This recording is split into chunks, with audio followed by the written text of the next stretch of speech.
We now follow a program that parallels our development for the case of the Bernoulli process.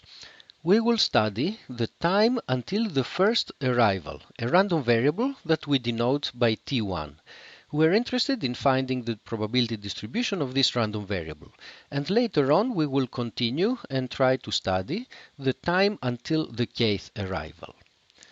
Now, T1 is a continuous random variable because the Poisson process runs in continuous time and therefore it has a PDF.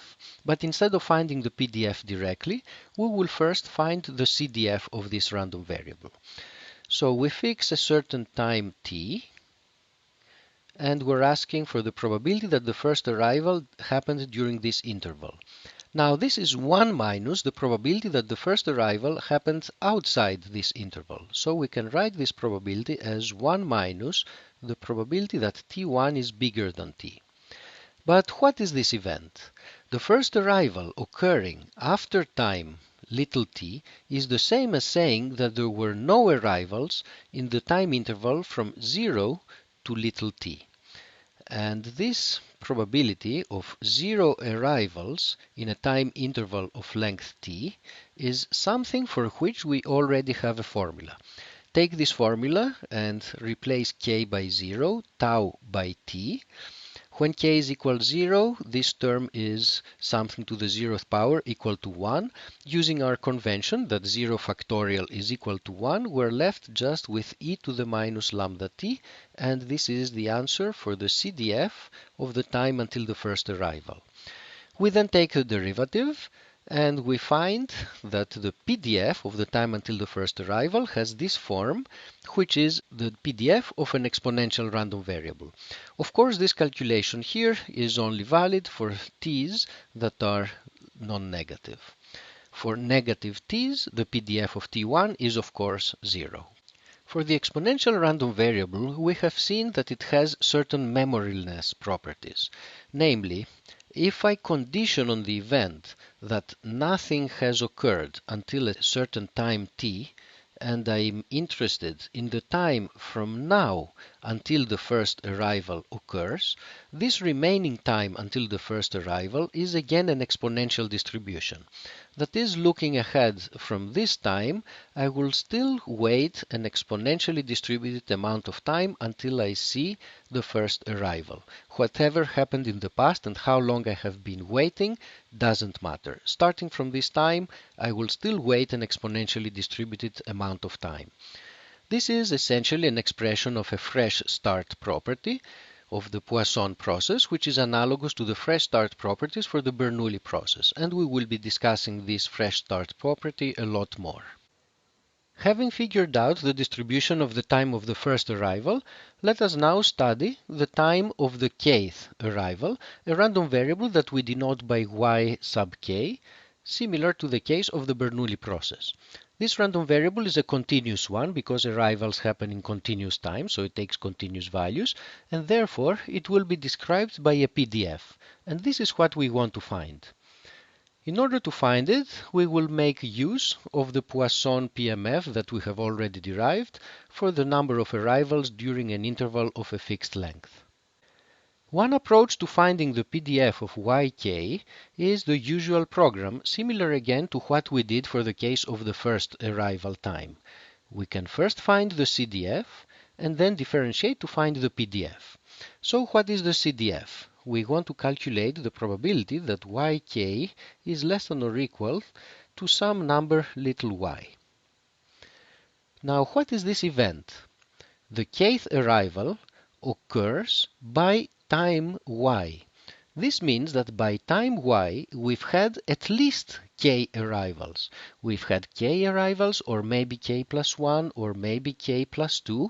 We've had some number of arrivals, n, in an interval of length y, and this is an event that happens with this probability, but we need to take into account all the possible values of n that are at least as large as k.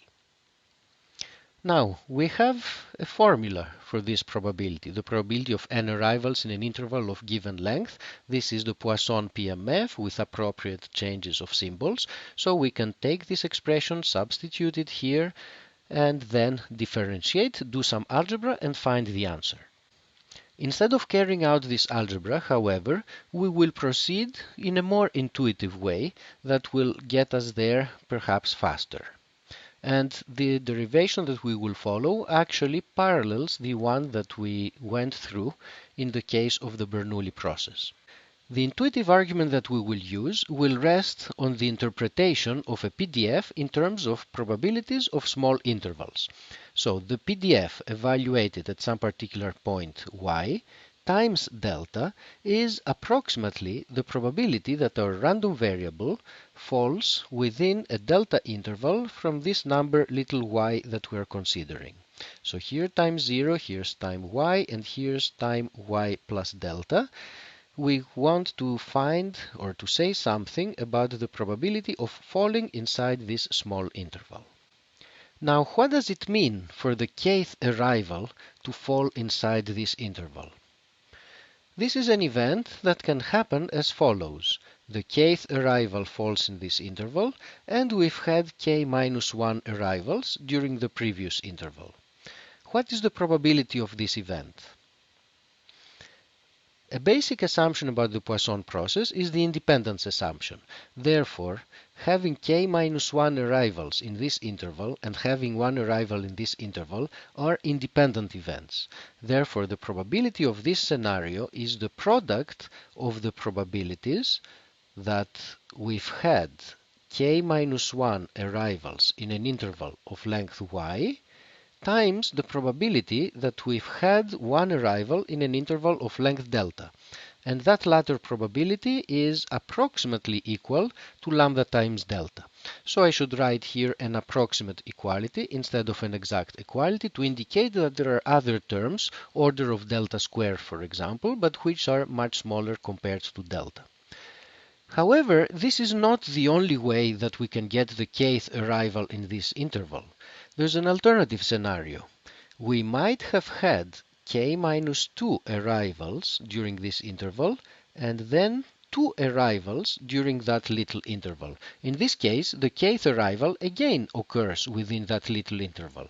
So we need to also calculate the probability of this scenario. The probability of that scenario is the probability of k minus 2 arrivals in an interval of length y times the probability of 2 arrivals, but the probability of 2 arrivals is something that's order of delta squared. And order of delta squared is much smaller than this term, which is linear in delta, and so this term can be ignored as long as we're just keeping track of the dominant terms, those that are linear in delta. And then they would be similar expressions. For example, the scenario that we have 3 arrivals up to time y and then 3 more arrivals during that little interval, which is again an event of probability order of delta squared, that we get 3 arrivals there. And all of those terms are insignificant and we can ignore them. And we end up with an approximate equality between this term and this expression here. Delta shows up on both sides, so we can cancel delta. And therefore, we have ended up with a formula for the PDF. In particular, the PDF is equal to this probability times lambda. What is this probability? We have a formula for it, but we just need to substitute, put k minus 1 in the place of k, and put a y in the place of tau. This gives us lambda y to the power k minus 1 e to the minus lambda y divided by k minus 1 factorial. And then we have the extra factor of lambda, which can be put together with this lambda to the k minus 1 here, and we end up with this final formula for the PDF of yk. The distribution that we have here is called an Erlang distribution, but actually it's not just one distribution. We have different distributions depending on what k we're considering.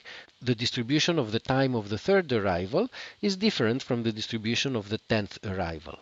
So if we fix a particular k, then we say that we have an Erlang distribution of order k.